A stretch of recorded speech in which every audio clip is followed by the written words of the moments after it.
Friends, Janmashtami எனக்கு தான் vlog போட முடியல. அட்லீஸ்ட் இன்னைக்காச்சும் போடலாமேன்னு பார்த்தா தலைக்கு மேல ஹோம்ஒர்க் இருக்கு ஃப்ரெண்ட்ஸ். நான் எப்படி முட்டி முட்டி உட்காந்து ஹோம்ஒர்க் எழுத காரணம் ஒரே ஒருத்தங்க தான் ஃப்ரெண்ட்ஸ். அவங்க தன்னைத்தானே பிஸியா வச்சு ஆசைப்படுவாங்க. எல்லாம் நமக்கு செல்ல பிள்ளையாவும் இருப்பாங்க, கிளாஸ் லீடரும் ஆவாங்க. மேக்ஸ் பீரியட்னாலே மேம் எப்போ ஹோம்ஒர்க், இன்டர்வல் பீரியடானா மேம் இதான் ஹோம்ஒர்க்கா, லஞ்ச் பீரியடானா மேம் இவ்வளவுதான் ஹோம்ஒர்க்கான எக்ஸ்ட்ராவா கேட்டு வாங்குவாங்க. அப்பாடா இதோட முடிச்சாடா சாமி ஒரு ஹோப்ல வீட்டுக்கு போனா அவ அப்பா பாருங்க குரூப்ல மேம் அசைன்மெண்ட்டுங்க அப்படின்னு.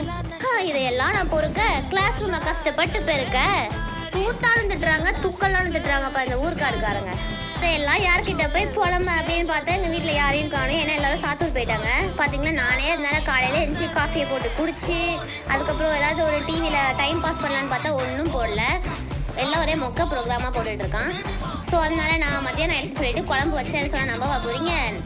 ஏற்கனவே இருந்த குழம்பு ஊற்றி சாப்பிட்டாச்சு. நெக்ஸ்ட் பார்த்தீங்கன்னா என்னோட காஸ்மெட்டிக் ஐட்டம்ஸ் ரொம்ப கலைஞ்சு கிடந்தது. அதையும் நான் வந்து நேரம் எடுத்து வச்சுட்டு என்ன ஒன்றும் இல்லை. நெக்ஸ்ட் பார்த்தீங்கன்னா படிச்சுக்கிட்டே என்னோட vlog